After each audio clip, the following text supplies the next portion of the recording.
And our first participant is Levan from California. Hi, Levan. Good morning, Ajahn. I have no question, just continue practicing. And you finding it improving? Yes, I went to Wat Metta staying for a month and I find it helpful. What did you practice most of the time? Most of the time just focus on the body movement and Uh, when I'm sitting, focus on my breath. Once a while, I'm using the Buddha mantra, but most of the time is the movement or the breath. when you're sitting, you watch the breath. I watch the breath, yes. Okay. And you find some calm from your meditation. Yes. Especially Okay. sitting with a lot more people, I find it a bit easier. You feel you're going in the right direction, I feel I'm starting. Still a long way.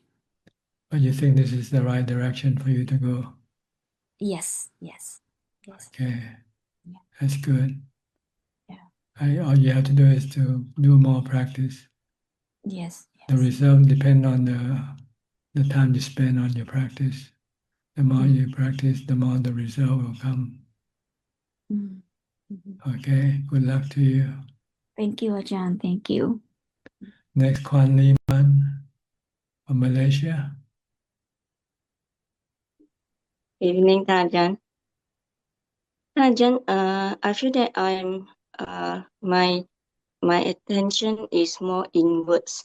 I feel the body and the feeling, and if there is any thought, then how the thoughts actually how the emotions actually come up from the thoughts is more within. So if nothing happened, then I feel relatively quiet within.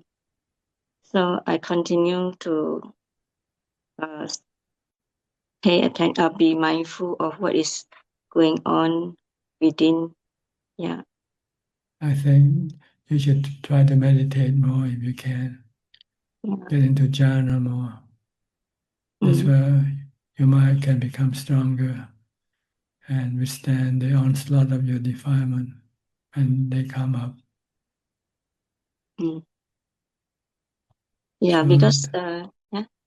so try to build up this jhanic force within yourself, Mm.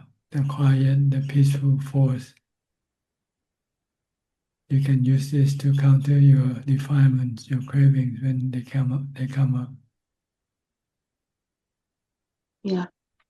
Because most of the time it is quiet within. So there is not much desire that comes. So yeah.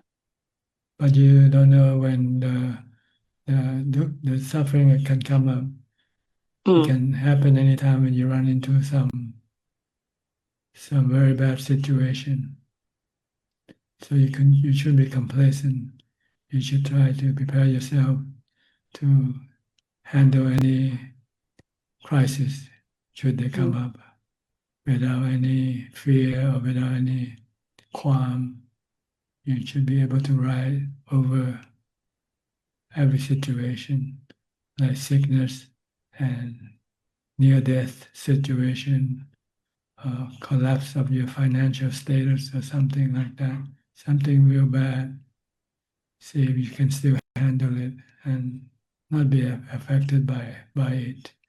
Without the jhana, you will not be able to remain calm and let go.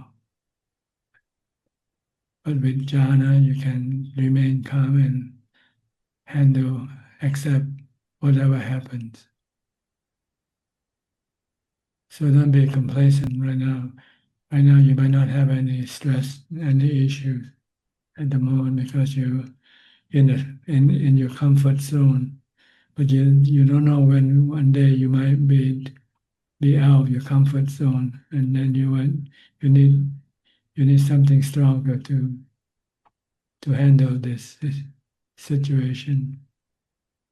And the best way is to use jhana. You know wisdom already. You know that things can happen and it's beyond your control. But how you're going to deal with it, that's the problem. Can you take it calmly and then let it be? Oh.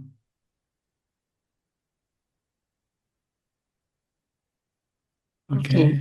Yes. Yes. Thank you, Ajahn. I understand.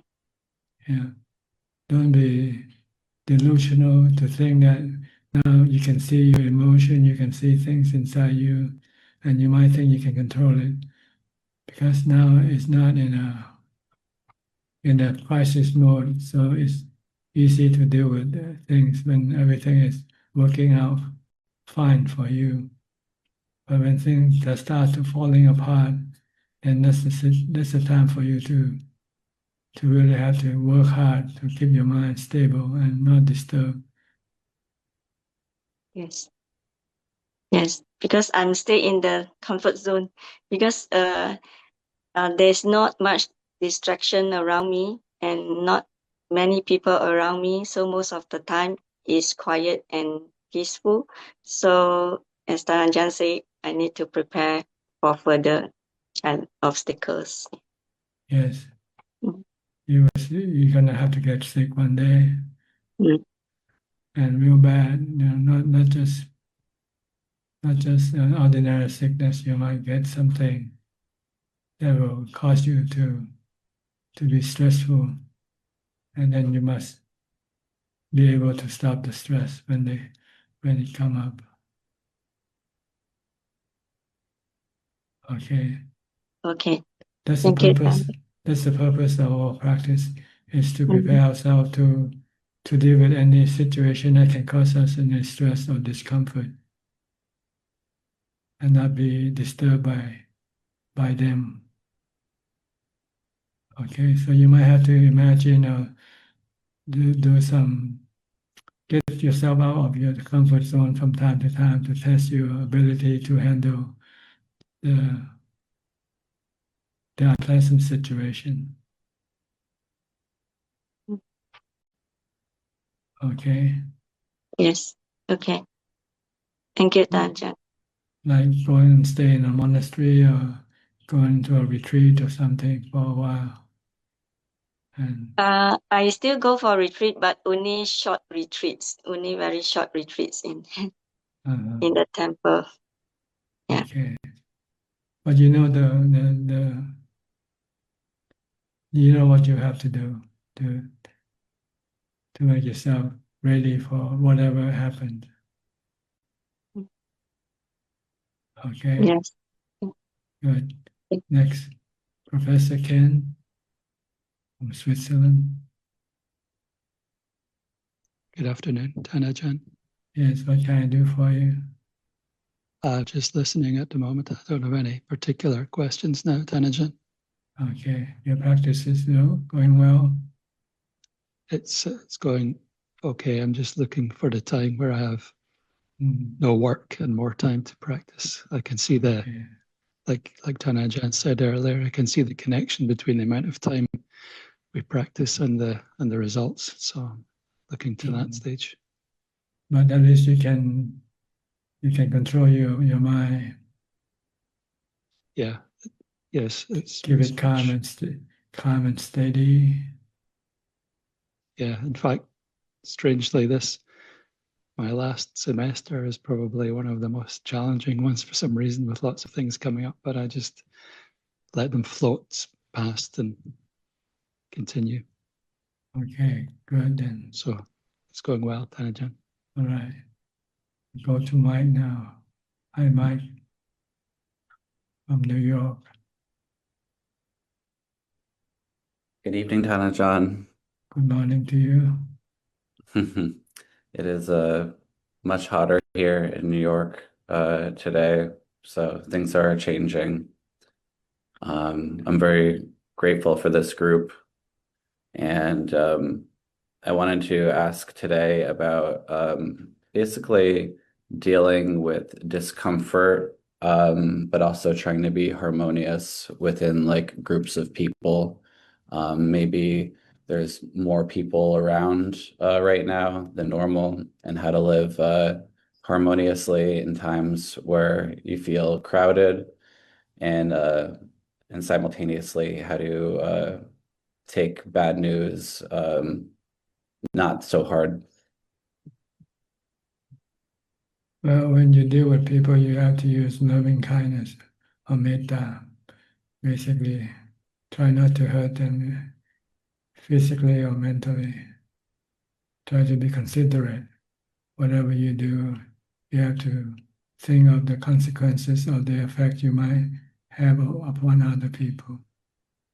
So should you do something that can affect other people, make them discomfort, or then try to avoid it if you can, so you don't get into any issue with them. And if you should have any issue, then you should try to use forgiveness. Try not to fight, just to surrender. And we call it in Thai, we say surrender, give up. If your opponent wants something, you just let them have what they want if you can, and try to prevent any issue from rising if you can. Be nice, kind, be considerate, and you would have no problem with anybody. And accept that, our life is always changing. Situation changes from time to time. So we have to be flexible. We have to adapt to a new reality every day.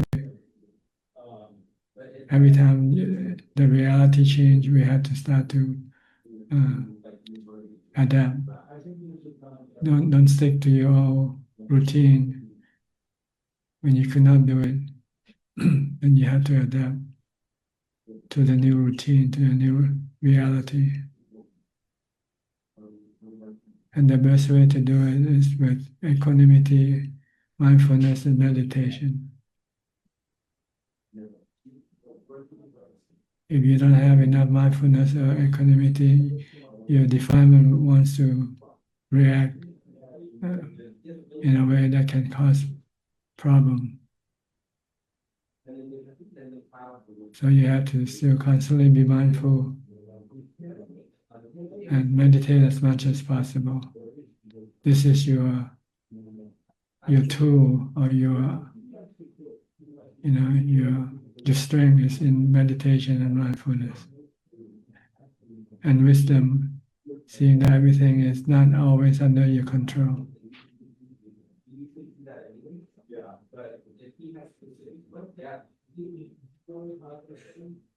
Okay, does this answer your question?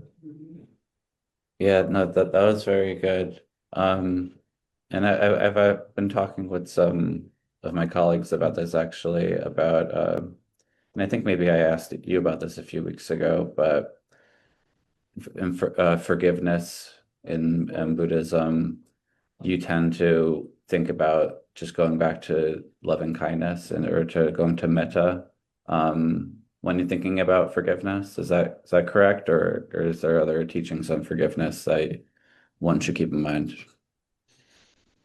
Well, this is part of having metta, is to forgive and forget. Because to take revenge or to get angry or use ill will is not good for yourself. Your mind can become very disturbed, and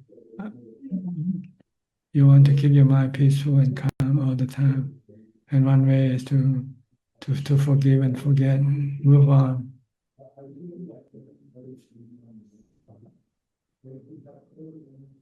Think about looking at the big picture.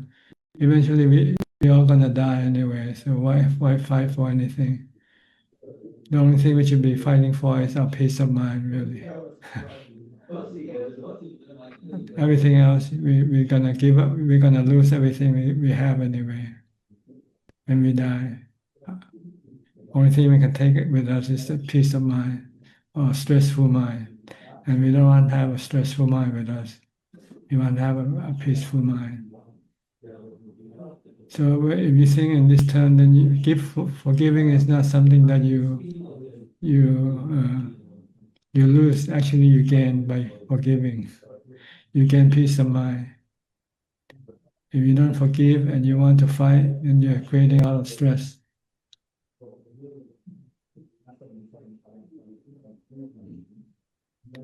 Okay, so if you look in terms of the mind, forgiving is winning.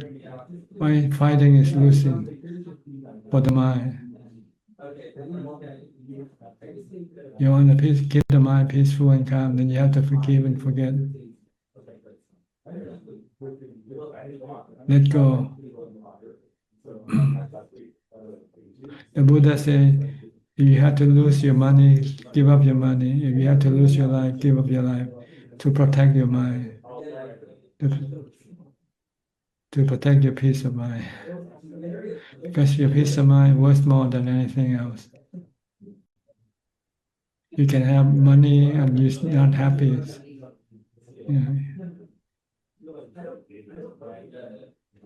You can live, but you live unhappily. So maybe it's better just to give up if you have to give up money or your life in order to have peace of mind.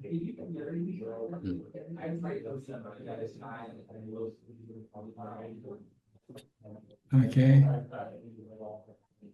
That's very good. Thank you so much, Ajahn. Okay, you're welcome. Next, Sulan from Singapore. Hello, Ajahn. Nice to see you. Okay. Yeah. What can I do for you? I just want to update Ajahn that I got listen to what you say about taking care of my parents. So I bring them to Penang because my father want to pay respect to his parents. So he's very happy. He get to catch up with his relatives. So we are all very happy for him. That's good. You should make people happy, not make yourself happy. Sometimes you want to make yourself happy by forcing them to do what you want to do instead of letting them do what they want to do. Oh yeah. Yes. Then I mindful of this now that you highlight it. Yeah. This way, everybody's happy, right? You're happy, they are happy. Yeah. Yes. Sometimes maybe I am thinking on my own and I thought that my way would make people happy, but sometimes inconvenient them. That's right. So you should ask them first what makes them happy, what they want. And then you can give them. Oh, that's true. Okay. Yeah. Oh, and recently my father has been quite concerned about, like about the World War, like because he was born during the World War II. So he's like very obsessed with catching up on like all the news on like, about the world, different countries' conflicts and all that. And I think that made him very stressed. So I feel like, taking away his phone and switching channels. Is that right? Like to make him ignore all this news? Well, you shouldn't really interfere with other people's life, Oh, I shouldn't. Oh, okay. But I thought it's quite unwholesome, right? For him to keep looking at the wall. What if next time he get reborn there? I don't know. You have to think the other way also. That if somebody do this to you, how would you feel? Oh yeah, I would feel very upset. Okay, so you don't want to upset him. Oh, that's true. Okay, I don't want to upset him. Okay. Leave him alone. If he wants to follow whatever he wants to follow, it's his business. Okay. Got it. Yeah. Oh, yeah. And actually last week I was feeling very stressed because my father fell down and hit his right eye, but thankfully he's okay and could make the trip to Penang. Yeah. So I feel very grateful to Ajahn for like, giving me the advice that I better take care of my father and make him happy. Yeah. Yes. So don't interfere. Don't steal his phone away from him. Oh, okay. Yeah, I shall not do that. Yeah. Yeah. Okay. Anything else? Yeah, I want to ask Ajahn, do you have any advice for me? For you? Just try to leave everybody alone and look only after yourself if you can. Oh, okay. But I feel like they need me to take care of them also. Well, If I- do whatever you can for them, but try to do only the essential, only if you have to. The things that you don't have to do for them, then don't do it. Oh, okay. I got it. Like essential one. Do what they need. If they need something, need your help, then you do it. But if they don't need your help, don't interfere with their life. Oh, okay. Got it. Yeah. So you can be more peaceful with yourself also, instead of being stressful with your father and your mother all the time. You have to, you have to accept that life is like this. People's gonna get old, get sick, and die, regardless of what you do. Yeah. If not, I get nightmares at night. Yeah. Because I sometimes have the thinking that, what if like when they passes on, maybe I need to like future life I better take care of them, continue to take care of them. But I scared that I won't be able to do it. I think I have a strong attachment to my parents. You just do what you can. That's all. Okay. Oh, then Ajahn, what can I do for you? Oh, nothing really. Just be a good student. That's all I need from you. Oh, Be a okay. good student. Study hard, practice hard. Study hard and practice hard. Yes. Okay. Then I will be happy to see you happy. Oh, okay. Because after you practice hard, you study hard, you'll be happy all the time. Oh, okay. Then I won't have to worry about you anymore. Oh, okay. So being a good student is I study hard and practice hard. Yes, and become enlightened. Then you won't have no dukkha. You Okay. will be happy all the time. Then if I'm enlightened, I hope that I can come to pay respect to you. Oh, you have people going to see you for paying respect to you once you become enlightened. You don't need to come to me anymore.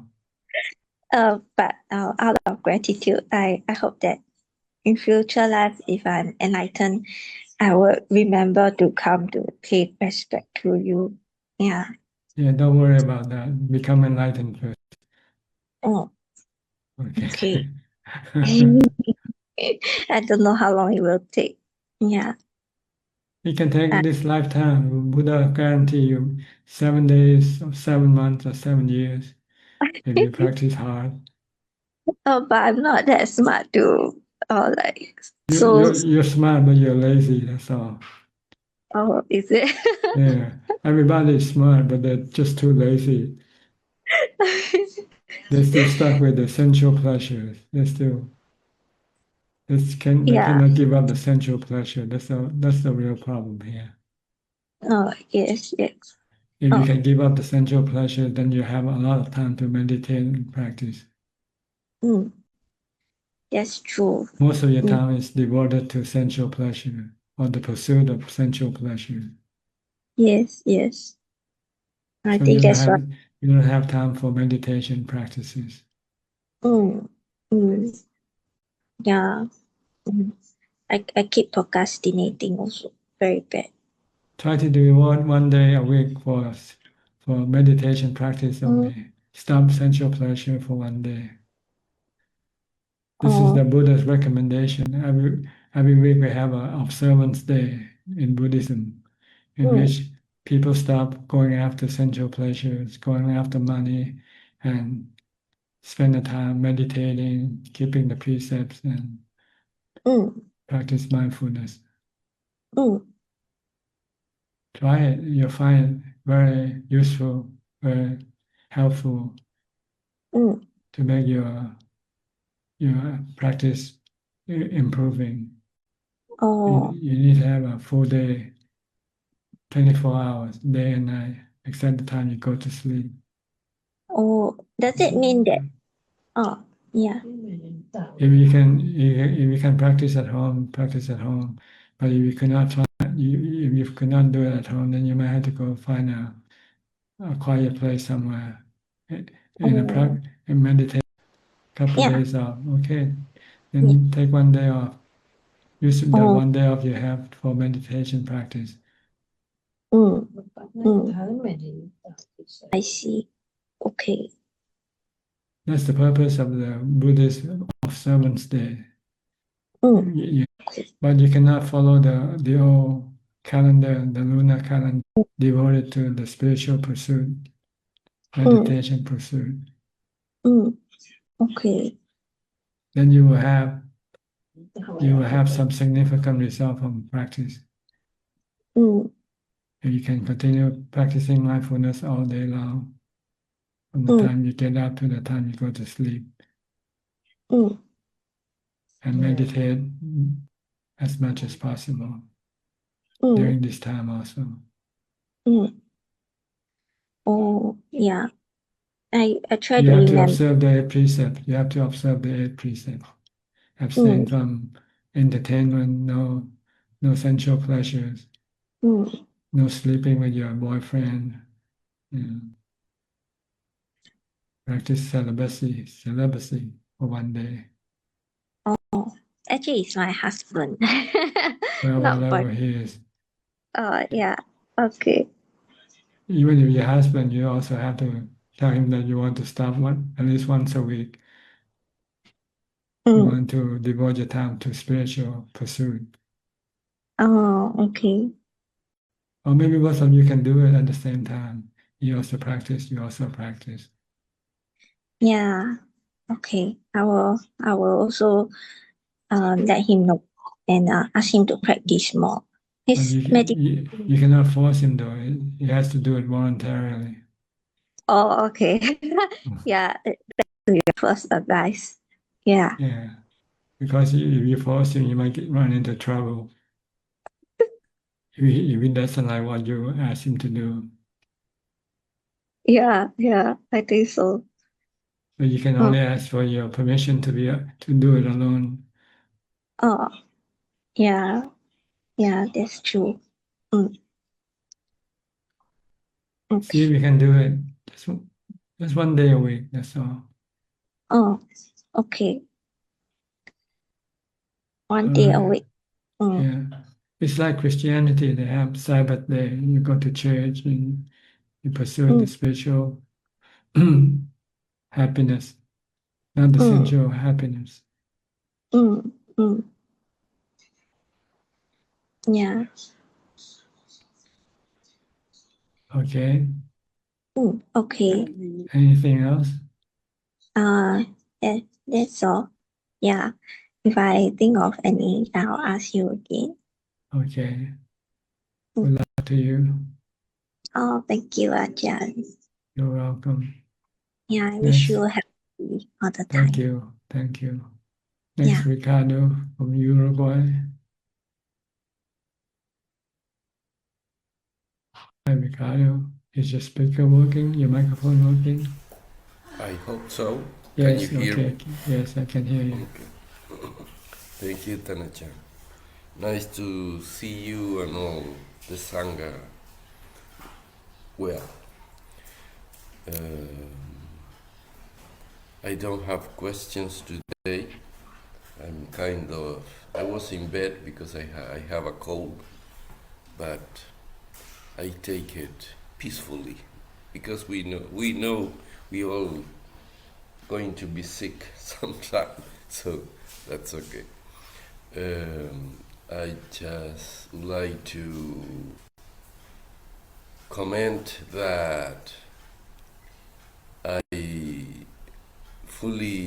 have deep gratitude for your answers about how lazy we are most of the times, and we dedicate most of the day to the sensual pleasures.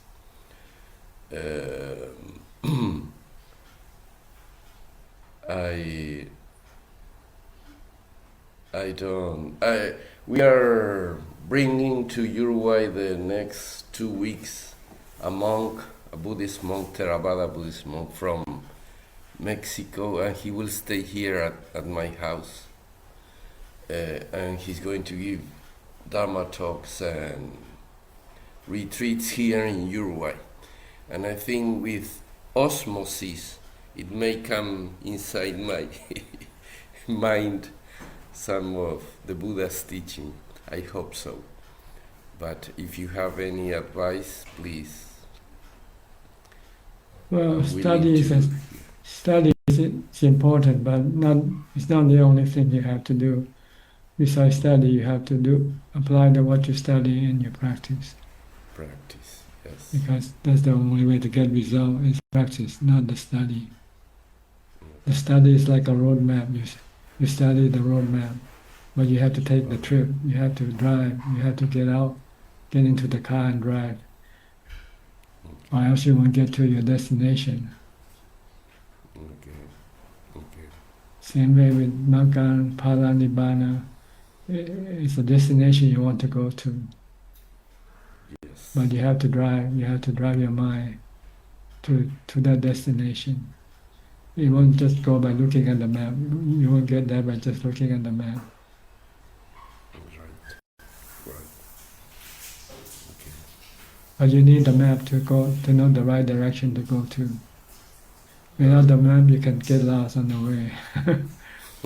So you should know the purpose of each thing, what they're for. Study is to guide you, to tell you which direction you should be going. But the map, the study cannot get you to where you wanted to go. It's the practice that will get you there. But you need the map so that you can then practice correctly. And I think that sometimes with our little practice, we have the chance to select or choose our masters or teachers. And I think that the way you teach the Buddha's words is the best. I mean, I've heard another theories how to get there from on different roads, and I think the road you propose is the right one for this body, this time. I think. Is the road prescribed by the Buddha?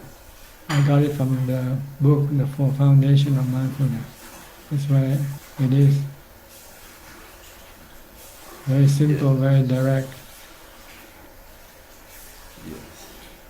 But I've heard another monks that when they teach the Anapanasati, they never say that after the first verse you should get into jhana. The Buddha doesn't say that, but you told us you should get in jhana, otherwise you won't get pity.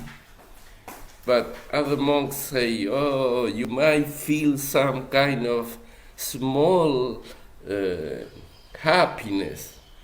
And it's not like that. I mean, if you get into jhana, sure you will get pity. Actually, you want to get to equanimity and stillness of mind, which gives you the highest form of happiness. Yes. The happiness Right. from the mind being still. This is the highest form of happiness.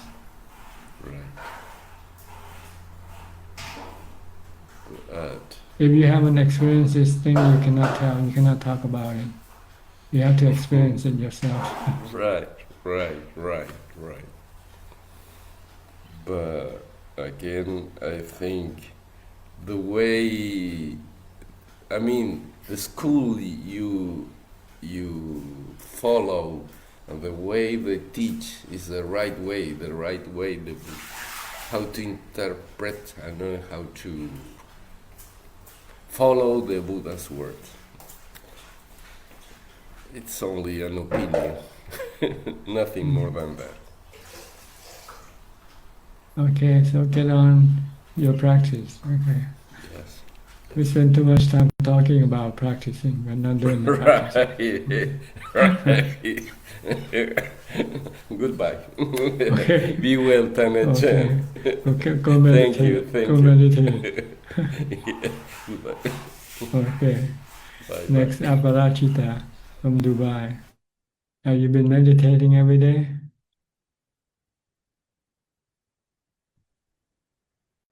To that question, not every day. Not Yes. every day. Yeah. Have you ever Not tried to every devote day. one day for your self retreat, the entire day, 24 hours? No, I haven't done that yet. No, I haven't, but it could be a good practice to take That's up. Yes. That's another challenge to take up. That is a challenge, 24 hours. Yeah, keeping the 8 precepts and do nothing but mindfulness and meditation and wisdom. Mhm. Okay, that is something I can aspire to make a day for that. Abstain from sensual pleasures. Even eating just try to eat once a day, or not more than midday, not after midday. You don't want to do any more eating. Mhm. And abstain from all sensual pleasure activity, and spend it on meditation, mindfulness, and wisdom, reading the Dhamma books, reading the Dhamma teaching of the Buddha to enhance your understanding of the way to practice.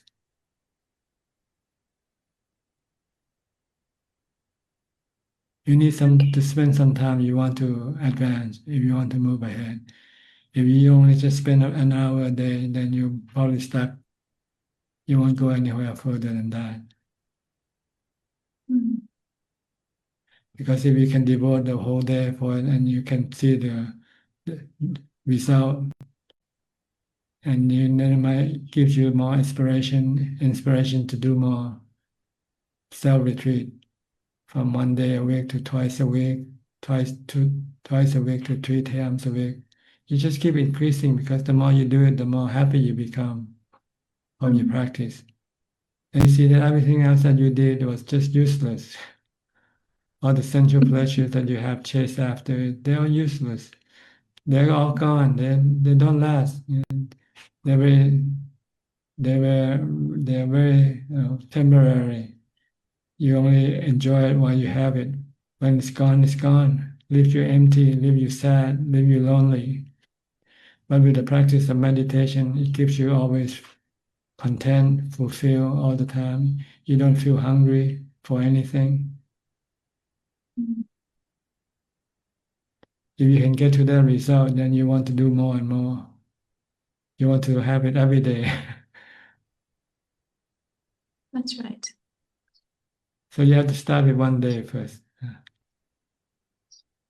think that's a good idea. That's why the Buddha prescribed this day in the Buddhist calendar. We have this 1 day, in which Buddhists should stop working, stop pursuing sensual pleasures, and go after spiritual pleasure, meditation pleasures.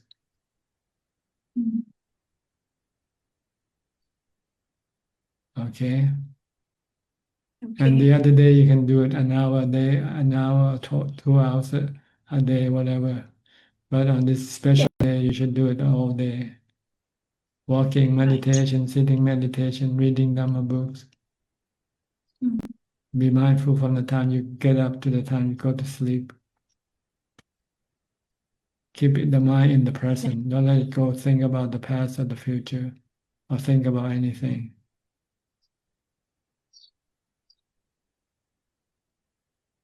Yeah, that is a good intention to set. Okay. Okay. I don't ask you to commit yourself to it. I just recommend. No, I will. Even if I don't do 100%, I'll aim for it, and I will see at least make space first, for it. Yeah, try it and see how it's I will like. try. Yes, exactly. No, it is a good thing. There used to be a phrase that said, try it and you'll like it. So there it is. I might say, why didn't I do this before? Yes, who knows? Maybe. Okay, you have any question? No questions, although I suddenly thought, I know it's it's a term we've heard many times, but I felt just to ask you, like, what would you say is the Dhamma? The word Dhamma can mean have many meanings, but principally it means the teaching of the Buddha. But in general terms, sometimes Dhamma refers to everything. Anything and everything is Dhamma.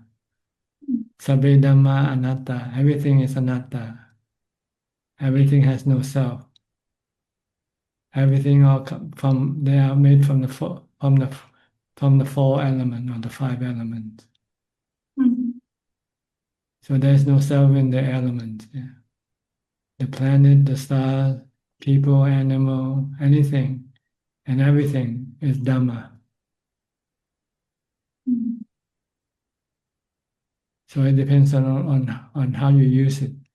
If you speak about the Buddha's teaching, you also talk about the Dhamma teaching of the Buddha. But you speak in general terms, it means everything. Anything. You can say anything is Dhamma. And they are all anatta, no self. Right. So when you say anything is Dhamma, that's why in one of the sections of Satipatthana, it's like exploring Dhamma categories. Like, is it because then you're looking at... Yeah, there are many different types of Dhamma. See, the Four Noble Truths is Dhamma. Right. The Eightfold Path is Dhamma. The defilement is Dhamma also. Right. Everything is Dhamma. You have to investigate what you have inside your mind. Good Dhamma or bad Dhamma. Bad Dhamma are defilement, your greed, hate, and delusion. It's also in your mind. Good Dhamma is the wisdom and samadhi, jhana. This is also in your mind. Or if you don't have it yet, then you have to develop the good Dhamma and try to get rid of the bad Dhamma inside your mind. See, inside your mind, you have good Dhamma and bad Dhamma. You have angry, right? You get angry, this is bad Dhamma. Sometimes you have generosity, you feel noble, and say, okay, no problem, I forgive you. You know, you have forgiveness sometimes. But sometimes you have vengeance. That's right. Yeah. So that's the bad Dhamma. Yeah. So you want to get rid of the bad Dhamma and develop the good Dhamma. For Brahma Vihara, So these are good Dhamma. Metta, Karuna, Mudita, Ubeka. On the Eightfold Path, this is good Dhamma.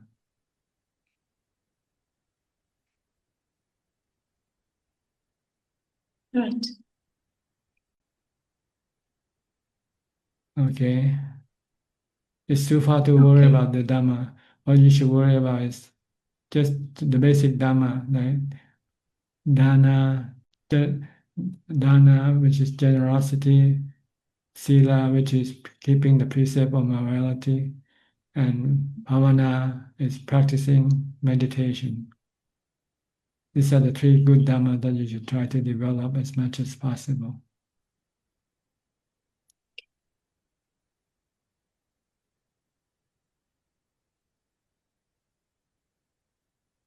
Okay. Thank you. Thank you, Ajahn. Okay, you're welcome. Next, Marsha. I haven't seen you for a while. Hello. Let me see. Yes, we can Clicking hear you now. Can hear you now. now. Okay. Yeah, I've been pretty busy. I try to catch you on Facebook Live when I can and sometimes listen afterwards, but my life has been filled with so much change. My daughter's fiance moved in with us and he brought his 3 cats. So now we have 5 cats. And sometimes we have like 3 adults, 5 cats, and 6 kids when we put everybody together. So my peace and quiet is reduced quite a lot. But I'm at a point in my practice where it's like when the change comes and it's uncontrollable, it's like I find so much peace in just knowing that this is the way it is. I can't control it. And it turns into the biggest opportunity to let things go, to stop trying to get into situations and manage them. So I guess maybe, is that what you call the merely knowing? I'm That's just right. merely knowing now. Accepting the way, truth. Oh, absolutely. And so if you can all do this, then this, you can always be calm and oh, yeah, peaceful, regardless of whatever happens, regardless of whatever people do or not do. They will not yeah, disturb your peace of mind. yeah, yeah. So I've just been tapping into that more and more. It's like that little equanimity is there. And I know I asked you before about how you have this equanimity when you're dealing with things you don't like. And even that, it's becoming very steady where I can go through my day, and when the unpleasant mood comes or a little tiredness comes, it's like I'm also just knowing that. That's right. And it's like, it doesn't become like happy or anything, but it's like, it's not disturbing either. That's right. It's just Calming. like, You still yes, remain it's calm, peaceful. very steadiness that I am doing. I actually got confused today and I thought the meeting was starting at 8 o'clock our time. And I thought, oh, I'll wait. Maybe it's the Thai New Year and you're not able to come. And then I was scrolling through your page. So from the 8 to 9 o'clock, I read half of your book, The Traveling Man. I found that link. And there was one part where you mentioned the vitality of the body. It's like you get that when you form the human body and the vitality increases to a point, and then at a certain point, it's decreasing all the way through your old age and death. And I found that just profound because I'm an older person now, and I kind of have a sense of that you have a momentum, and then at a certain point in the life of the body, the momentum is just, it's reducing. And I was appreciative to just read it. the book is so simple and so profound. Thank you for that little book. I'm gonna finish reading it. But yeah, I'm just It's actually been translated by an American student here of mine here.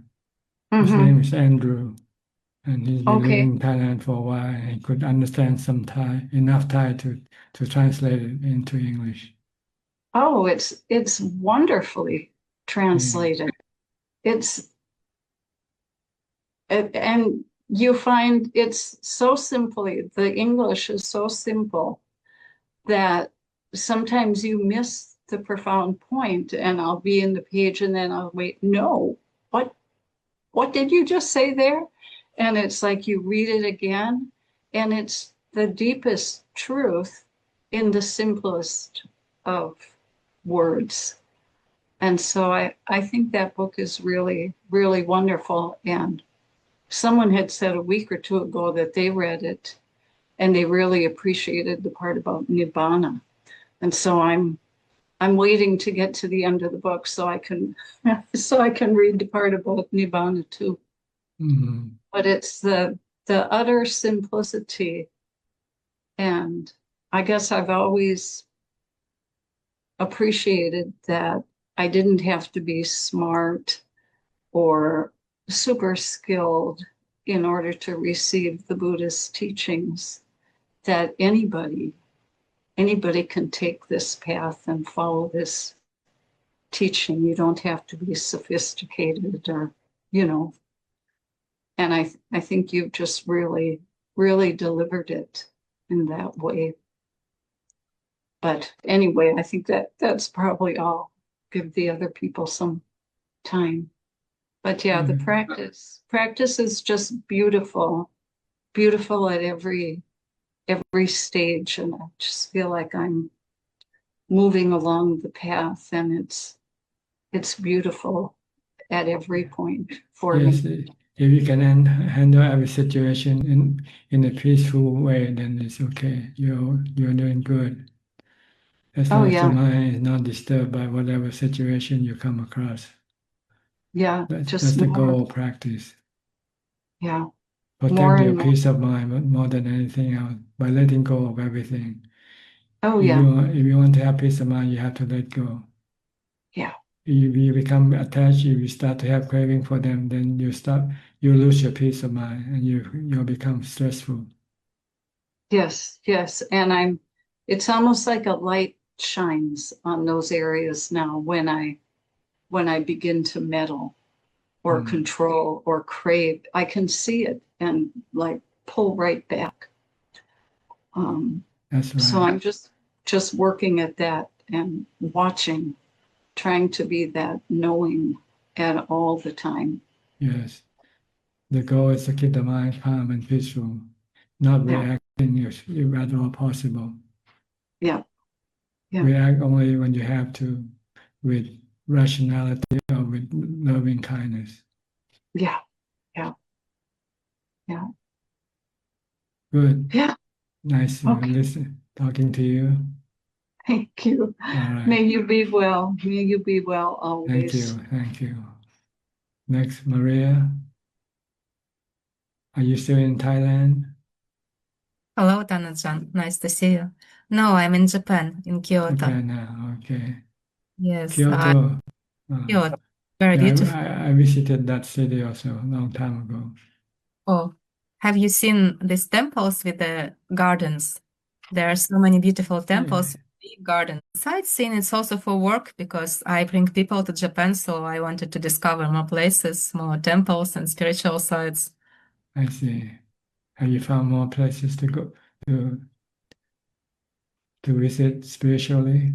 Yes, and I go like in 2 days, I go Kumano Kodo. It's very famous, like spiritual pilgrimage route. By foot, you go like 80 kilometers and you visit some very good temples on the way. It's like very ancient, 1,000 years old. So I'm very curious about that. Good. How many people in your group now this time? No, now I'm alone here. in October, we have a retreat here in Japan, in Tokyo Vipassana Center for 10 days. And then we go on pilgrimage. So first we go around Japan 10 days, and then we do this Kumano Kodo by foot 7 days. Okay, that's good. Mhm. Do I you have have any question? Yes, I have many questions. I ask maybe just a few. Go ahead. Go ahead. My first question is actually I got sick here and I have cold now. And I was just curious, like you said that monks, they usually don't take medicines. So when a monk gets sick, does his practice somehow change? Like I understand like to do anapana, to do sati, but when you feel sick, like you have fever and this nose, are there maybe some other recommendations how to practice in this condition to feel better? I don't know. Well, see, sickness in Buddhism, we divide them into 3 categories of sickness. The first one is when you get sick, you don't have to do anything. It will get well by itself. Like getting a cold, for instance. After 4 or 5 days, it will go away. So you don't need to take any medicines if you don't have any medicine to take. Or if you want to use your Dhamma medicine to treat your mind, to be accepting the sickness and not be disturbed by the sickness, then you just leave the sickness alone, let it come and let it go by itself. Okay, so this is the first type of sickness. The second type of sickness is something when you get sick, you have to treat it in order to get well. If you don't treat it, then you don't get well. So this type of sickness, you might have to go to see a specialist or get some medicine to fix it. And there's the third kind of sickness, which when you get sick, whether you treat it or not, you cannot treat it anyway. So this is the final type of sickness. Then you just have to let it be. Whether you treat it or you don't treat it, you don't get any result anyway. So why bother treating it? So prepare your mind to let go of your attachment to the body. If you can let go, then your mind will be calm and peaceful and not be affected by the sickness or death of the body. So this is basically what we deal with the body sickness. So when the sickness is of the first type, I know it will go like in, I don't know, 3 days, 5 days, 7 days. That's But right. now, yeah, I feel very weak and fever. And like, what is the best way to practice? Because my attention is not that good. I always feel very weak. Meditate. When you meditate, your mind becomes strong. And your mind can handle the sickness of the body. But it's difficult to do anapana because my nose is not working most of the time. You can use some other method. You can use the mantra Bhutto Bhutto instead. Or you can use some imaging in your mind, image of a skeleton or something, and focus on that image to calm your mind down. So there are many other methods of meditation, not just anapanasati. Okay. But you still breathe, right? When you're sick, you still breathe. You can still watch your breath. Might be a little bit difficult or different, but you still breathe, so you can still watch your breath. I think the reason is you don't want to watch it. You use it as an excuse not to use it, not to meditate. Yeah, maybe. Actually, I got a bit distracted here with all this sightseeing, and now I practice quite less than in Thailand, but I want to come back to meditating at least 2 hours a day and keeping sati. I will. If you can meditate, your mind can become calm, and then your mind will not be disturbed by the sickness of the body. I will. I have a question. I was reading Ajahn Mun's spiritual biography. and it's very interesting. Like, I think you also recommended to read it in your autobiography. I have a question about his practice, actually. So he was practicing samadhi, concentrating on some external object, and then he found out that his mind was not calm. And then he started to investigate his body. And he was doing, as far as I understood from description, something like Vedananupassana, like we do in Vipassana. So he was observing, like keeping a sharp mindfulness. He examined the body from top to bottom, side to side, inside out, and throughout every body part and every aspect. So, but he treated it like it was some preliminary stage before attaining samadhi. So he was doing that to calm his chitta down. And I was a bit confused because I thought this is practice of vipassana, it's like practice of wisdom, so it should go after samadhi. But for him, it was like the means of developing samadhi, actually. So this practice. There are two levels of wisdom. The lower level is for the development of samadhi, and the higher level is for enlightenment, for getting rid of the fetters. So there are two different levels of wisdom or panya. So if you haven't yet have any samadhi or jhana, if you use wisdom, this is considered to be the lower level of wisdom.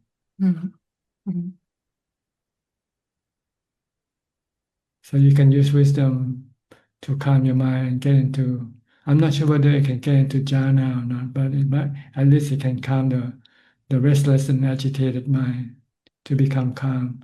Maybe enough to use the anapanasati to bring the mind deeper into the jhana state. So this is more maybe for a restless and agitated mind that cannot focus on anapanasati yet. So he used this wisdom to calm it down. So it means that in this case, like you use this lower level wisdom to samadhi, and then you go to high type of wisdom when you attain first jhana. Yes, and you study the nature of the body to see that it's anicca, dukkha, anatta, which is more comprehensive than just the one that he mentioned in your question here. You went through the parts of the body. But anyway, you have to. It's two different types of wisdom. Yes, I got it. Thank you very much. If you haven't got jhana, then you cannot use that wisdom to get rid of your fetters. You cannot become enlightened yet. It will still be a lower level of wisdom, enough to calm your mind into samadhi, but not enough to let go of your attachment to the body, to the five khandhas. So if you do not attain like the first jhana, there is no chance you also become enlightened. You always need to have jhana for that. Yes, you need the jhana to be able to stop your attachment to the body, to the five khandhas. Okay, and I have one more question about paticca samuppada. I was just curious, like, so the first stage is ignorance creates mental formations and they create consciousness. But mental formations, they are like thoughts. So how can thoughts exist before consciousness? Because usually they exist inside the consciousness. No, the mind has these four functions already existing all the time. Thoughts, feelings, perception, and the ability to connect with the sensual objects. This is already a function in the mind.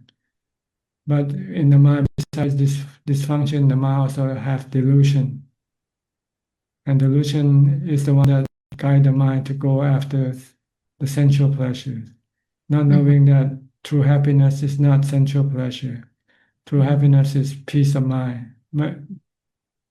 So this is the problem of the delusion of the mind, not knowing what the true happiness is. So it thought that happiness is in the sensual objects. So it tells the mind to go after by telling the consciousness or vijnana to connect to the body, to go connect with the body. Once the mind is connected to the body, then it can receive the sensual objects, and then it can then have feelings from this contact of the sensual objects. So with wisdom, you say this is not a way to go after happiness, because this is a way to go toward more suffering, toward more rebirth. The way is to stop the mind from going after sensual pleasures by meditation, by stopping the mind, and by using wisdom to stop the cravings. So in Paticca Samuppada, vijnana means like, so sankhara activates vijnana. So vijnana is this like faculty of being able to connect to the body, That's to the mind. Yes. Because if you want sensual pleasure, you need to have to connect to the body, because the body have the instrument, the eyes, ears, nose, tongue, and body to contact with the sensual objects. But So if you can stop this sensual object, this desire for sensual objects, then you won't need to have a body. Then you won't need to have rebirth. So if you don't need to connect to the body, your vijnana still exists, or it Yes, doesn't? it exists, but it doesn't do any work anymore because you don't use it. It's like having an air conditioner, but you don't need it because your mind is cool already without you having to turn on the air conditioner. The four Dhamma Khandha still is part of the mind always, all the time. You can use it or you can stop using it from time to time. Like when you enter into jhana, you stop using sankhara, the formation, the mental formation. And then the feeling also stops. Once you stop using the formation, perception, this can stop temporarily, like turning off the dysfunction temporarily. But when you come out of jhana, then dysfunction start to come back on again. When you come out of jhana, you start to think about sensual objects again, right? Should I have a cup of coffee? Should I have some biscuit or some cake or something? See, this is all sensual objects that the delusion, the ignorance pushing the sankhara to go after, to think about this thing. Once you think about this thing, then you have to go and get these cakes or biscuits or coffee. But if you have wisdom, you say, no, this is not a good way to go out for happiness because it will keep you addicted and it is never fulfilled. It always leave you hungry for more. And you will need to have a body in order to be able to have this type of happiness. And if you have a body, you have to get old, get sick, and die with the body. So this is not the way to go. So you have to stop your cravings when you come out of your mindfulness, your meditation. When your mind starts to crave for sensual object, then you say, no, don't do it. Go back to meditation or stop your craving by seeing the harm that the craving can do for you when you go after these sensual objects. I understand when like sensual objects, like we understand something like comfortable or something tasty. But for example, I like nature very much. I like to visit Buddhist temples, but I feel like maybe it's also like sensual pleasure because I can just sit and meditate at home and not go to see anything. But when I see like I go to Buddhist temple or I go hiking in nature, I feel very inspired. Is it considered also to be sensual pleasure? No, because it's considered to be Dhamma, because it's enhance the meditation practice, enhance the peace of mind. So it's not considered to be sensual pleasure. It's considered to be spiritual pleasure. Also nature? Yes, that's why the Buddha practiced in the forest. All forest monks practice in the forest. They stay with nature because nature has no defilement in them. See? But in the city, in the town, in the houses, everything is created by defilement. Everything is created for the cravings of sensual pleasure. So when you see this thing in the city, it stimulates your sensual desire to come up, your sensual cravings to come up. But when you go into nature, nature doesn't create any desire for or craving for sensual pleasure. You can look at the trees, look at the sky, and look at the water. These are all neutral. They have no sensual. So it's a good place to meditate, to go to a neutral surrounding. If you meditate in the town, in the city, you see people, you hear sound, they are all sensual pleasures. Yes, I understand. But if it's not only about meditation, like in monastery, but about like hiking, like I'm going to do this pilgrimage, like 7 days, is it like more distraction from the practice? Or it depends, like if I try to maintain sati, it's also a type of meditation, just long walking meditation. You try to stay away from the sensual objects that you get from your house, your work, your offices. And then you go to a more quiet surrounding to gain some peace of mind without actually doing the meditation. See? But you can only get only a low level of calm from this type of practice, from hiking, from walking in the forest with nature. But if you want to go deeper, then you still have to meditate. And it will be easier to meditate in nature than in the city or town. Okay, thank you very much. I will try to practice when I will be going this pilgrimage, and later I'll share how it will go. Yes, you should once you get to when you finish your walking, you should rest and meditate. Then you can go deeper. Your mind can become more calm than from just hiking alone. Hiking, you should recommend people when they hike to be mindful. Don't think about anything. We focus on their walking. And then they can do walking meditation at the same time. And when you get tired, then sit down and meditate. Then you do sitting meditation while you rest your body at the same time. So you get two birds with one stone. It's very good. All right? Yeah, I like this idea very much. I will try during my hike. Tell people to be mindful. Don't think about the past or the future. Don't think about here and there. Just keep focusing on the walking, on the hiking.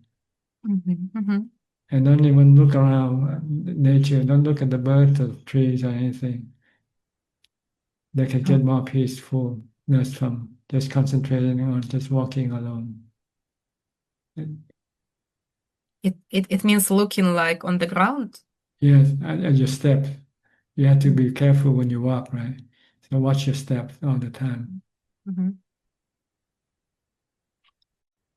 And is it okay if I concentrate only on my feet, like on the soles of my feet? Because when I concentrate on all the movements of my body, it's like... just on your feet alone is good enough. Have something to focus on. You don't have to focus on the whole body. Watch the ones that is most important. If you're eating, focus on your eating. If you're doing something with your hand, focus on what you do with your hand. If you're walking, then focus on your walking, on your steps, on your feet. Okay. Thank you very much. I will try. Okay. Anything else? Yeah, I have many questions, but it Go can go ahead. on. Sarah, we still have some more time. A couple more Okay. questions. Yeah. I wanted to ask about 8 precepts. Like I was discussing with Julia about these high beds. I mean, it's recommended to sleep on some very low beds, but we cannot choose what kind of bed we have if we stay in guest house or anywhere. Like, what is the meaning of you should sleep on low bed, and how low should the bed be? This is just a literal translation. What it actually means is avoid sleeping on luxury bed. Too comfortable, too much comfort. Sleep on simple bed, like a bed without any mattress, for instance. Hard floor bed. So you don't sleep too much. You sleep on a luxury bed. After the body have rested and wake up, you still don't want to get up. The mind doesn't want to get up. The mind want to continue sleeping for another few hours. See? But if you sleep on the hard floor or on the bed without mattress, when the body have rested and wakes up, you don't want to stay. You continue to sleeping because it's not comfortable. So the goal is not to sleep on a comfortable bed. That's what it means. But I mean, if we don't have a choice, like I live in guest houses almost all the year round, and the beds are quite comfortable. Sleep on the floor. Sleep on the floor. Okay, I will try. If you want to practice a precept, then you should sleep on the floor or take the mattress out. If the bed has mattress, just take the mattress out and sleep on the bed, on the floor of the bed. If it's a hard floor, if not, then you just have to sleep on the floor. I tried it once when I bought a flat in Russia and I didn't have any sofa, so I was sleeping just on the floor and was practicing for 7 days. And actually, it was very uncomfortable to sleep. And it's true, I woke up like every day, like 5 o'clock, 6 o'clock, and I started to meditate because I didn't want to lie down. That's Actually, right. very That's good. the purpose. That's the purpose of not sleeping on a comfortable bed. Comfort is what the defilement likes. See, it's sensual pleasures. But in Wat Yan, it was quite comfortable actually. Well, you should take out the mattress or sleep on the floor then. Okay, I have a small question about incense. Again, about 8 precepts and incense. Like here in Japan and in many other cultures, they use incense a lot at home, in temples. But I think in Thailand, they are not used. Well, we used to use them until people have studied and said this incense have toxic chemical contained in them and can cause lung or respiratory problem. So then people then say for safety, they stop using incense altogether. Before we used to have incense everywhere. Until somebody did a study and said this incense have some toxic component in it. And if you breathe enough of it, you can get sick. So then everybody gets scared and then nobody uses any incense anymore. Okay. But they're not considered to be like pleasure.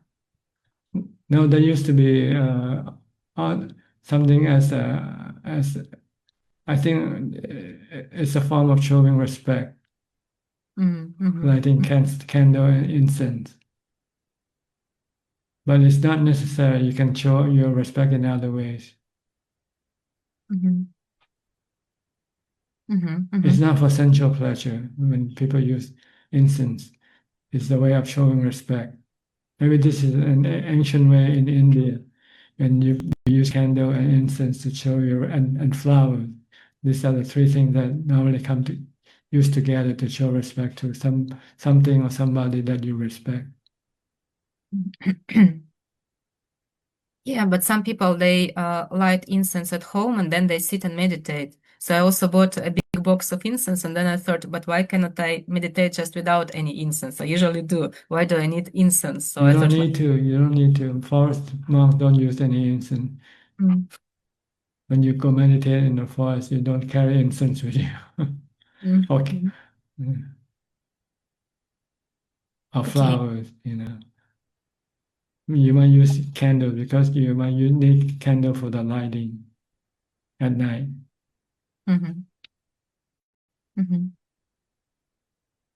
I had a question about Dhutanga practices. Like, Yes. why, I mean, I understand they're used to enhance meditation, but how are these practices being practiced now, like nowadays, not in Buddha times? Well, the Thai forest tradition practices a few of these Dhutanga practice. The first one is to go on alms round for food, not to be invited to home for food or wait for people to bring food to the temple. If they want to eat, they have to go out and collect food on the alms round. This is to prevent them from getting lazy, Mhm. because you have to do walking meditation when you go on your arms round. Mhm. Mhm. And when you get food from arms round, you usually don't get simple food. You don't get fancy food, like when you're invited to people's home, or when people come to the temple. They tend to be more selective. They tend to be more, want to get a lot more merit. So they try to bring more fancy food to give to the monks. Mhm. So this will enhance the practice of what you call simplicity. Mhm.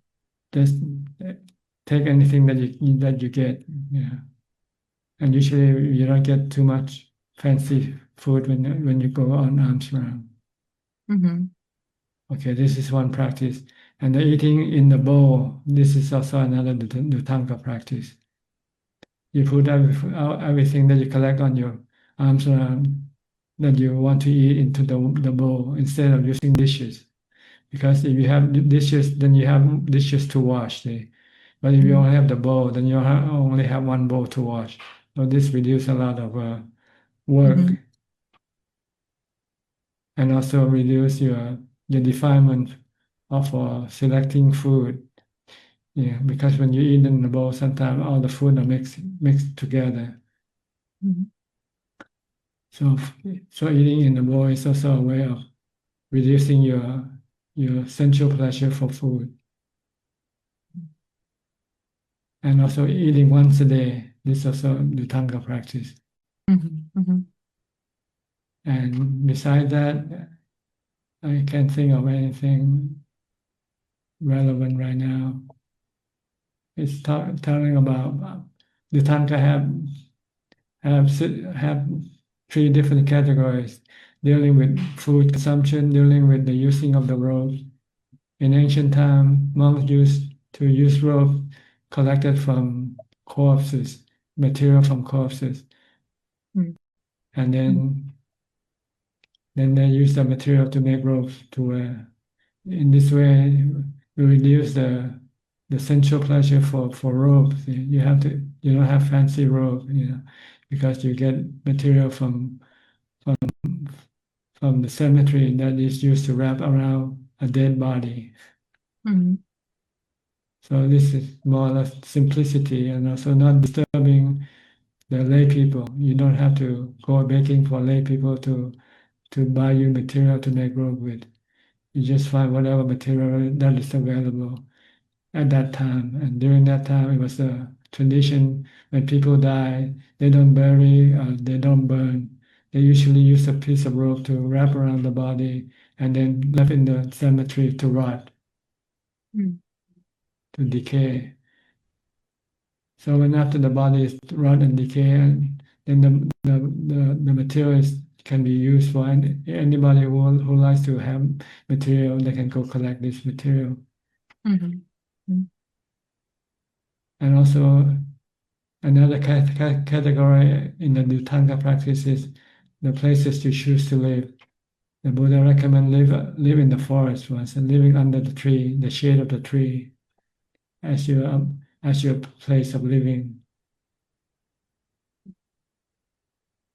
And if you should go live in the monastery, you should not be choosy about which house you want to stay. Just let the abbot or the people in the monastery decide for you which one you should stay.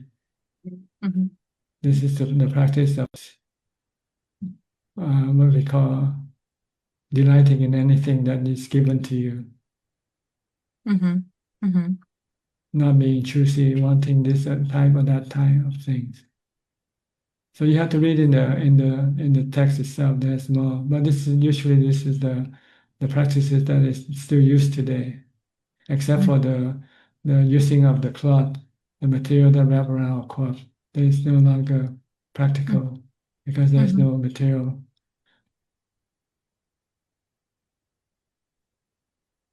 Thank you very much. Okay, Mhm. it's austere practices. It's considered to be austerity. Practice simplicity and austerity. Mhm. Okay, good. Yes. Thank you very All much. right. I'll go to the next person now, I think. Hi, James Strand. Is this your first time here? Yeah, yes, this is my first time here. Hello, Ajahn. And where are you from? Texas. Texas, okay. What can I do for The you? United.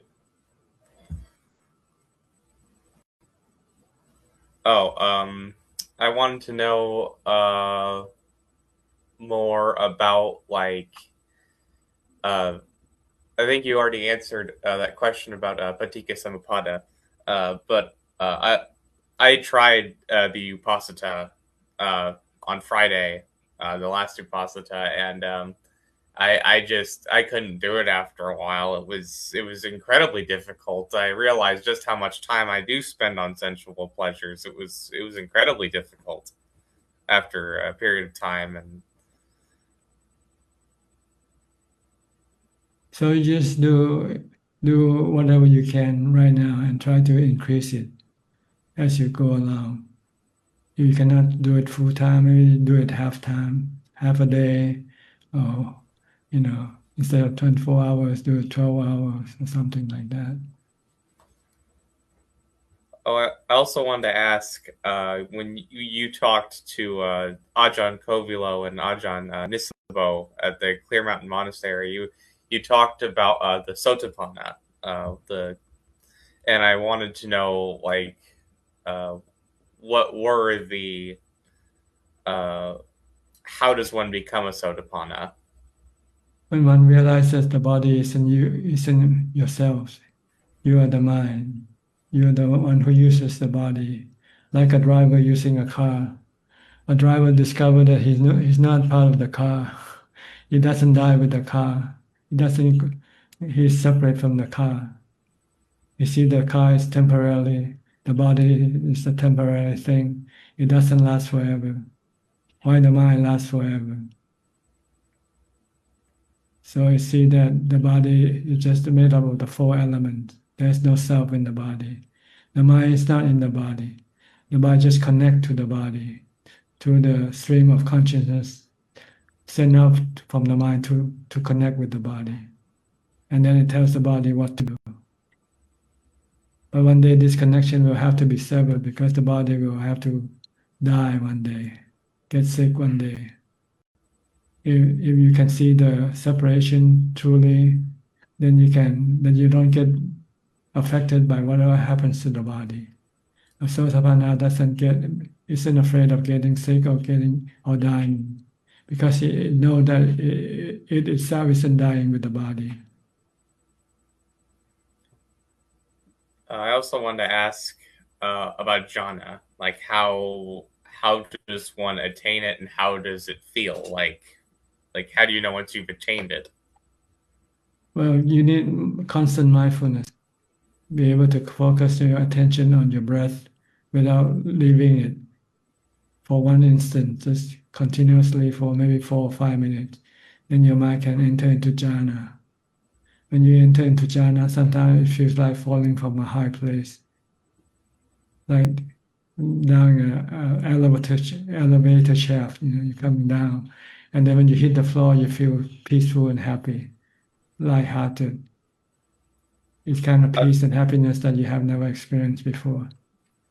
I felt something like when I was meditating, kind of a sinking into myself feeling, kind of a one time I was meditating, this happened about a year ago. I was meditating and these waves started happening, like this waves of joy and this kind of sinking feeling. And I kind of wanted to know if it was that jhana or just maybe the first jhana. It has feeling we call piti, raptures, but it's not yet the fourth jhana. When you get to the fourth jhana, everything becomes empty, everything disappears. All you have left is just peace, contentment, and equanimity. Does the feeling of the first jhana ever kind of dissipate over time? Like the more yes, times you move on. So it's just like a place you have to pass through. If you want to get to the So- fourth jhana, eventually you have to move on. And the way to move on is to keep focusing on your meditation object. Then the mind will then eventually keep moving on until it reaches the fourth jhana. Sometimes reaching the fourth jhana can be drastic, sometimes it can be step by step, depending on your mindfulness, how strong it is. If your mindfulness is strong enough, very strong, you can just go from first to fourth. If your mindfulness is not strong, then you might have to go from first to second to third and then to fourth. Go step by step. And each step you feel calmer as you move to the next step. You might become more calm and more calm. And eventually reach the total calm at the fourth step. I also wanted to ask about the cities, like these kind of milestones that you can attain through meditation, these psychic abilities. Have you ever seen it?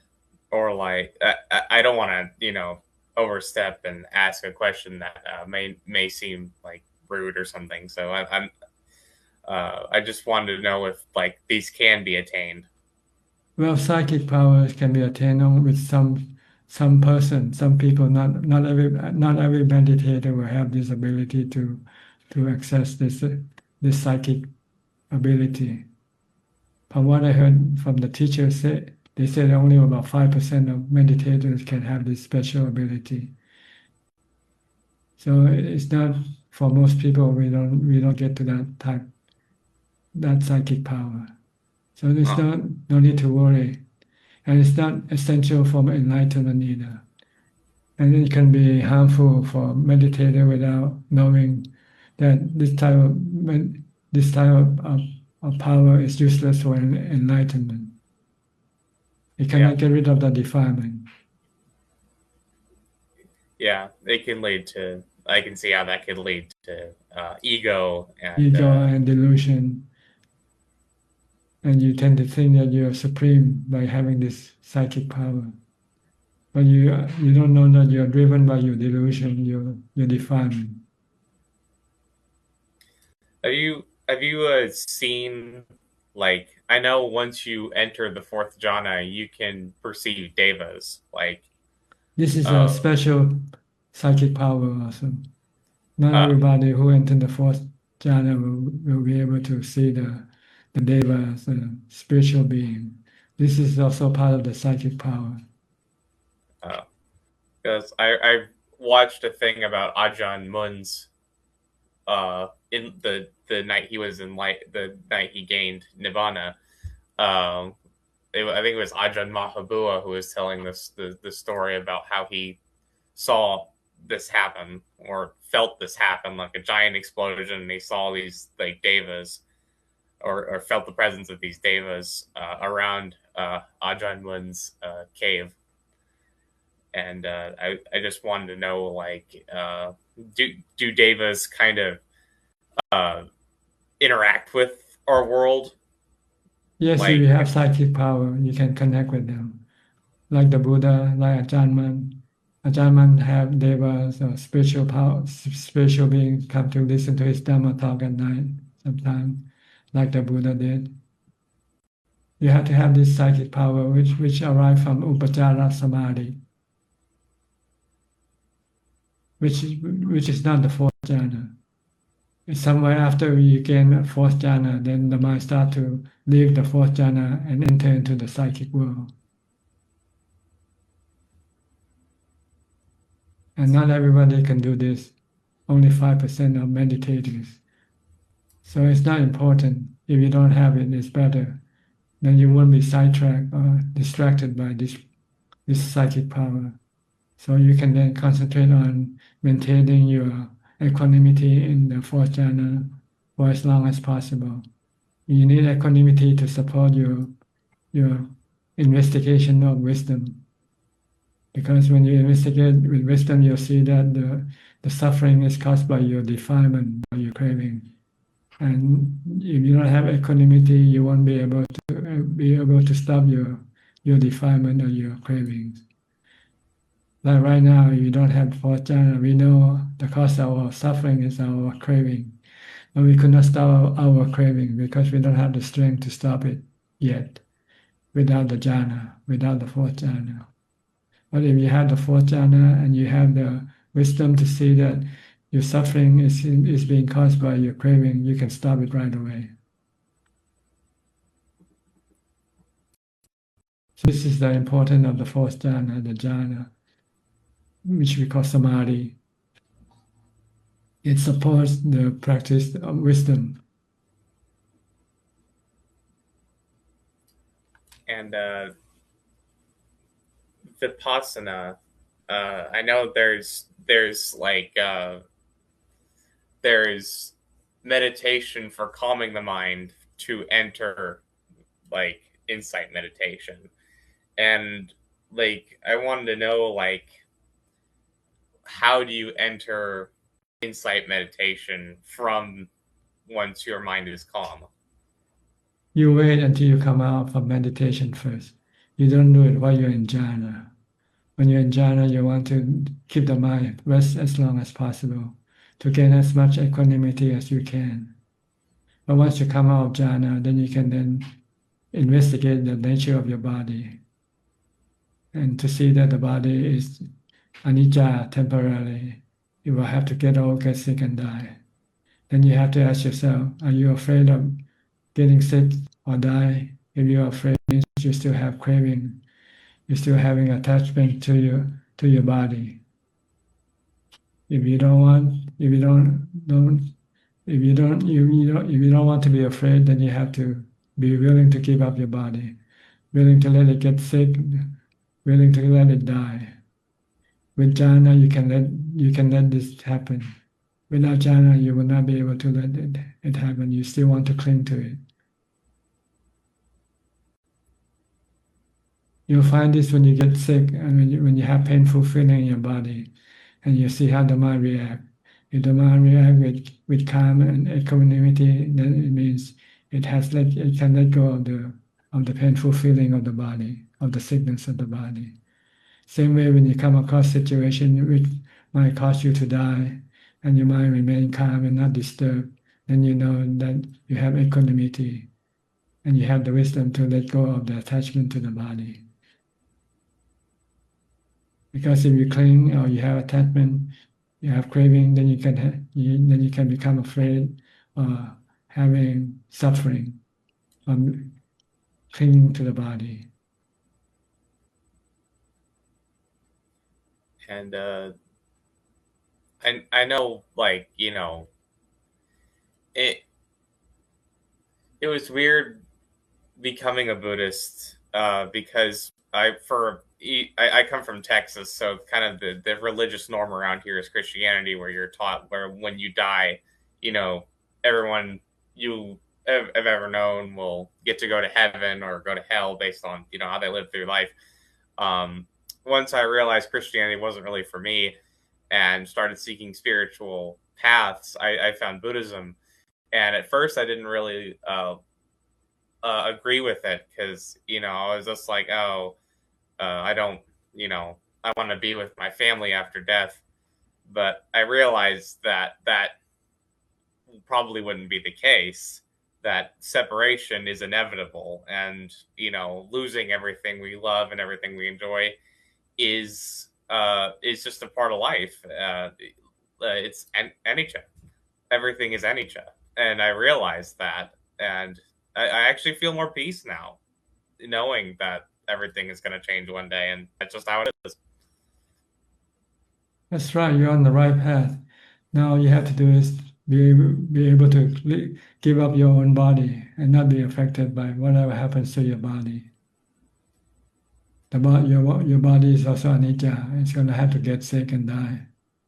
So you should be sick with some serious disease, and if you can remain calm and not disturbed, then you're okay.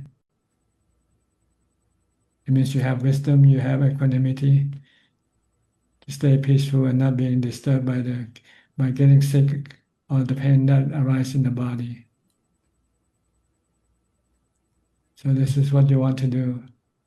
to teach your mind to let go of the painful feeling of the body and to let go of the death of the body.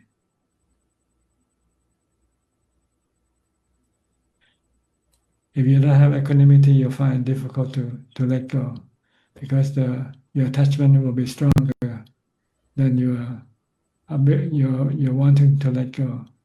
But if you have equanimity, then you will have stronger strength to let go. Then that's the strength of attachment. What is equanimity like? Fourth jhana.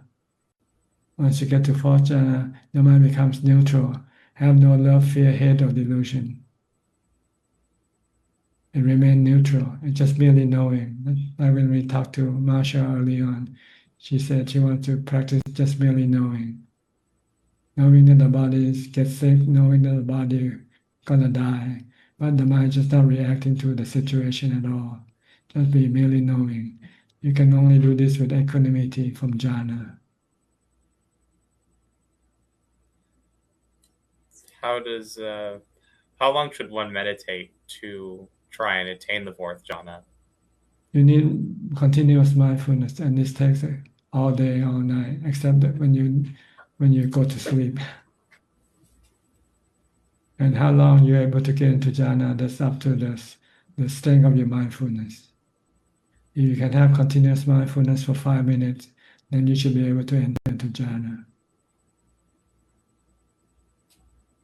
Some people already have this mindfulness, and when they started practicing first time in this lifetime, they can enter into jhana within 5 minutes.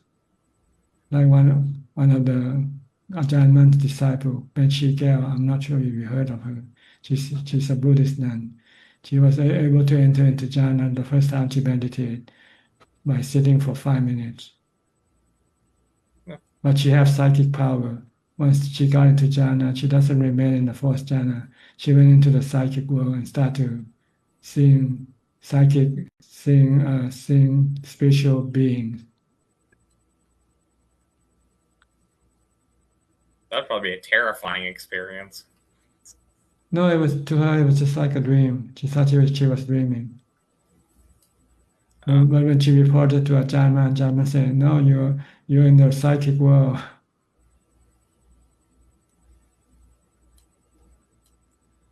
Interesting. Okay. Anything else?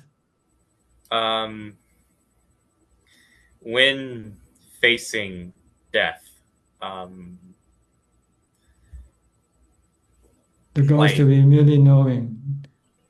Just be merely knowing that you're gonna die, and just leave it alone. Do nothing. Do not react in any way. Do not react with love, hate, or fear, or delusion, thinking this is your body. It's not your body. It's just a body. It's a vehicle. Yeah, it's like an automobile you bought.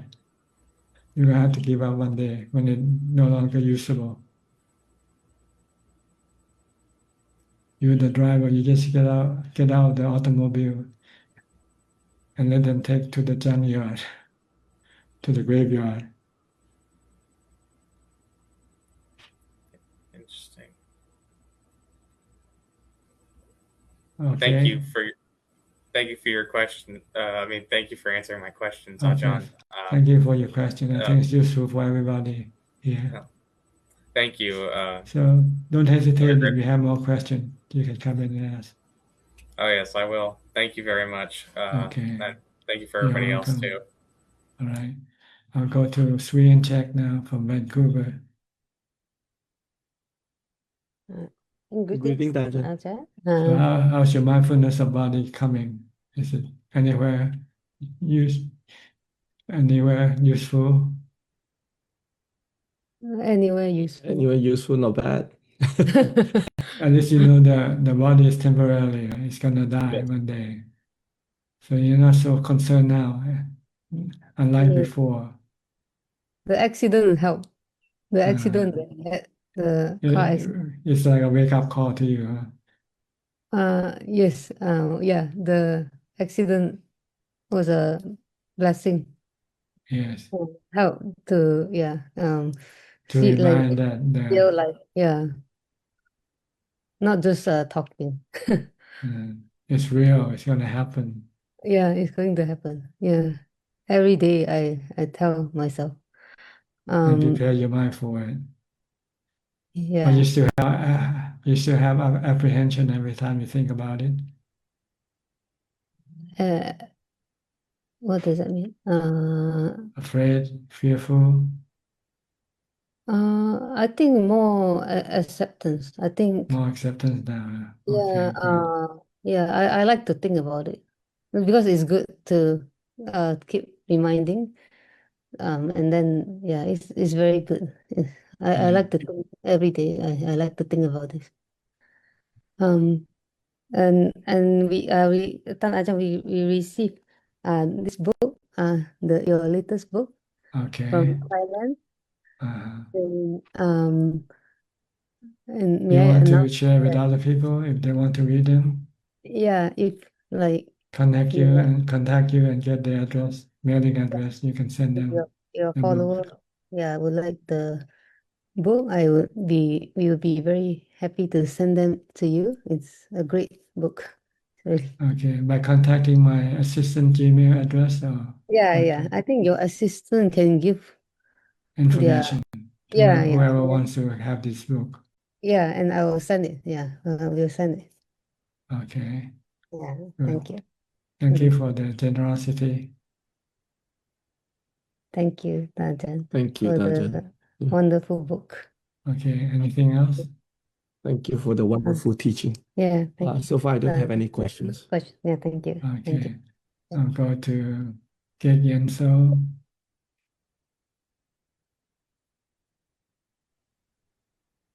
Ajahn, good evening. No question, Ajahn, just to pay respect and listen for the need. Okay, good. I'll go to Alvin and hi, Alvin. Namaskaram, Ajahn. Excuse me.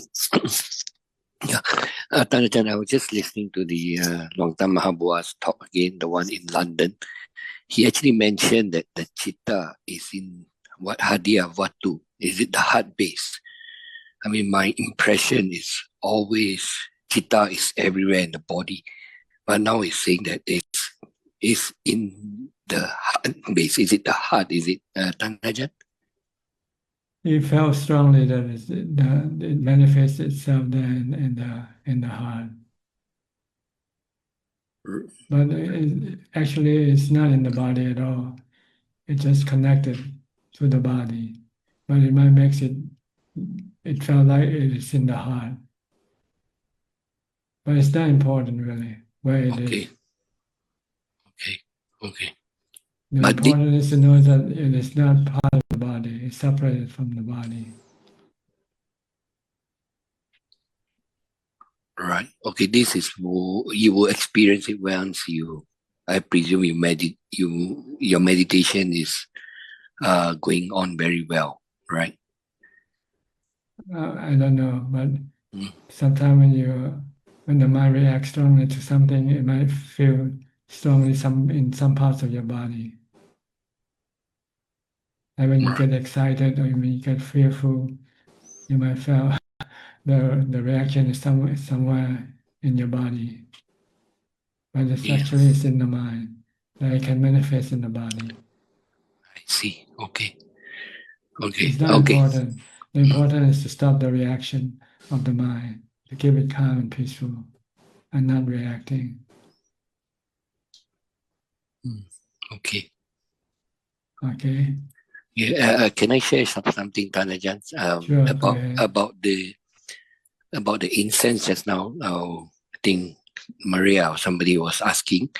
Many years ago, I was told that by a Bhante that incense actually, I don't know whether this is correct.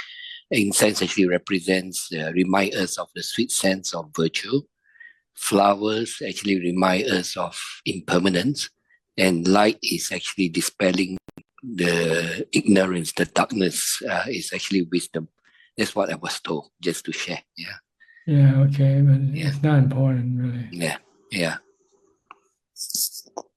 Okay, Ajahn, that's all. There's still flower, there's still incense, and there's still candles. Yes, yes. So don't forget that. Yeah. Without them, you still can have wisdom. Without them, you can still have purity. Yeah, and still have virtue, right? Yeah. Yeah. Okay. Okay, thanks, Ajahn. Thank You're you. welcome. Thank you for your input. Thanks. Next, second, Anita. Hi. Namaskaram, Krap Raja. Yes, what can I do for you? Just a quick report, Ajahn. My parents came and stayed with us for about 10 days. And now they've decided to move next door to us. And I think it was a good opportunity to see the what meditation we are doing and how I'm reacting to situations. So I could very much relate to what Marsha was sharing as well, a lot of closeness with family and various trigger points come up and, how the mind is able to work with that. So I just wanted to share that things went well and,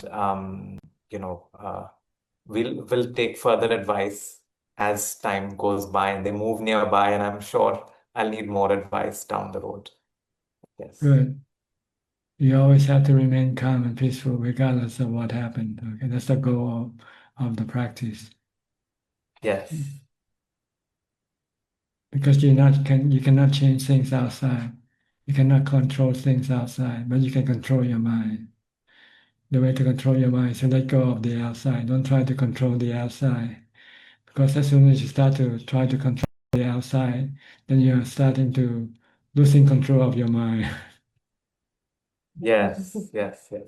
I think Neeta and I could see that as soon as some controlling nature of ours crept up, there was immediate dukkha, like just straight away That's available right. to us. So Yes, dukkha will start to come up right away when you start to control things outside of your ability.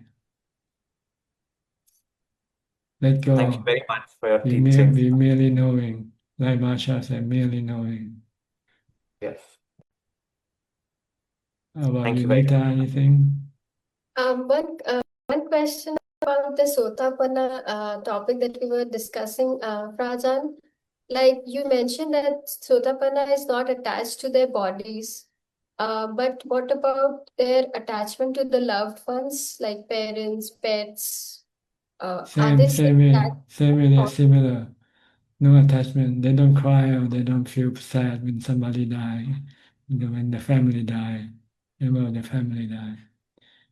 Because they see that each body is the same. Your body, my body, your parents' body, anybody's body are all subjected to aging, sickness, and death. And there's no self in this body. The person behind the body doesn't die with the body. See, the mind behind the body doesn't die. So there's no actually no death. There's just dissolution of the body. There's no dissolution of the person. There's no death of the person. Your father still exists. Your mother still exists, because they're not in the body. They're the mind.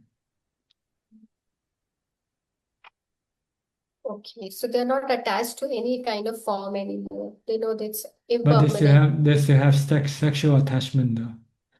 They still want to have sex with somebody. And this you need to move up the next step of practice by investigating the asubha nature of the body. See the unpleasant parts of the body. Then you can get rid of your sexual desire for other people's body.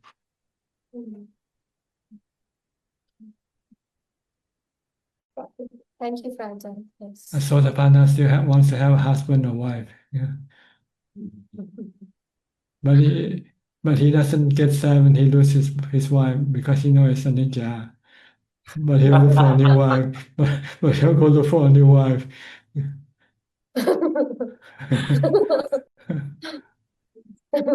Because he still have sexual craving. He still see the body as being pleasant, good looking.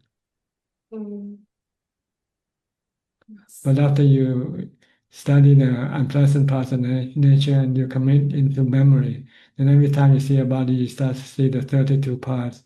You see the rotting parts of the body. Then your attraction to the body will be gone. Your sexual desire for the body will be gone. That's the next level. The next two levels, Sakidagami and Anagami, has to investigate the super unpleasant part of the body. Is it important to see like a post-mortem or what do you call it? Yes, if you can, you go to a hospital and see medical university when they have biological study of the body and anatomy of the body. Or you can just look in the photograph you can find in the internet.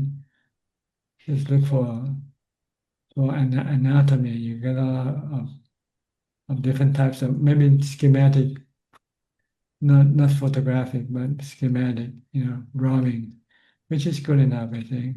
You see the inside, see the intestines, see the heart and lungs and the brain and everything inside the body. So this is what you want to study and educate your mind. So that every time you see a body, you see the whole body, not just the outside part of the body only. Right now we only see the skin covering the body, but we don't see the inside part under the skin.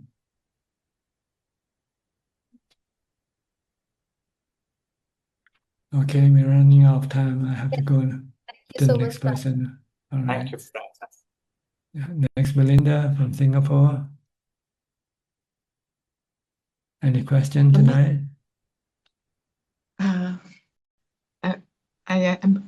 I learned from the rest, and just more practice, just a lot more stay heavy with delusion, sensual desire, that the usual. Yeah, study more anicca, dukkha, anatta. This will give you the wisdom. Contemplate more on this, Ajahn. Yes, if you can. Okay. Okay. Thank you, Ajahn. Okay, next, Steph from Oregon. You're the last one today. Hello, no question. And practice is going really well. Okay, good. Mine is calm, peaceful Hmm. most of the time. Very loving. Okay, good. We'll go to more question from Gmail, from email, or from Facebook. Who's answering? Bon. Okay. กราบหลวงพ่อครับ we have 5 questions this evening, and the first question from the assistant email, and it's from Direct. Hi, Thanajan, how can I help my sister who has mental illness and easily fall prey to scams and quick investment gain like buying property to get rich quickly? She paid for a seminar led by a YouTuber and flew to Florida to attend. I'm worried that she will end up signing for a mortgage, and which she cannot afford. She is 64 years old, and I told her of the eventuality of death, but it's not enough to change her mind. Should I just treat her like the weather and let things be? Well, you have tried to convince her already, and if she doesn't listen to you, what else can you do? And second question from Pauline Soon. Hi, Thanajan, how can we watch our mind when we are facing emotional situation? We can see the 5 aggregates working. First, consciousness. Second, feeling, body feeling unhappy and want to react from fabrication. Can we separate the khandha phenomena from happening? No, they come together. They work as a team. So you have to know how to deal with them. That's all. And the way to deal with them is not to react. Just remain merely knowing. You need equanimity in order to be able to not to react to anything. And the third question from Orlina. As the meditation practice deepens, is it normal for a practitioner to experience diminished bodily sensation of hunger and fullness, even when eating only 1 meal a day? there remains only the knowing that food is needed to sustain the body and that one should eat enough to fulfill that requirement. The calmer your mind becomes, the less craving you have. So, but the ability to know the feelings from everything still remain the same. But your reaction toward them is becoming less and less craving, more equanimity. You can let go of more of things. Question number 4 from Pauline Soon. Can Pra Ajahn explain regarding the right view, right speech, right action as in the Noble Eightfold Path? The right view is to see the Four Noble Truths and the 3 characteristics of existence. This is having the right view of things. Right thought is to think of stopping your craving, because your craving is the cause of your suffering. This is right thought, right thinking. Right action is to stop hurting other people or animals, because when you hurt other people, you're also hurting yourself. You're creating suffering into your mind. So this is right action. Abstaining from killing, abstaining from stealing, abstaining from sexual misconduct. And the last question from can Pra Ajahn please explain if someone enter the stream or attain a Sotapanna, he or she still can get dementia or Alzheimer's sickness? I don't know. I don't think I can answer this question. You have to be a Sotapanna yourself, and you will be able to confirm it. Okay. That's all the question. All right. I think that's all about the time we have for tonight. Thank you for your company. I hope this meeting is useful and can help you advance in your practice. In the meantime, please stay safe, be mindful all the time, and keep on practicing. And if all goes well, I'll see you all at the same time next week. Thank you and goodbye. สาธุสาธุสาธุGood night, Ron. Sadhu, thank you.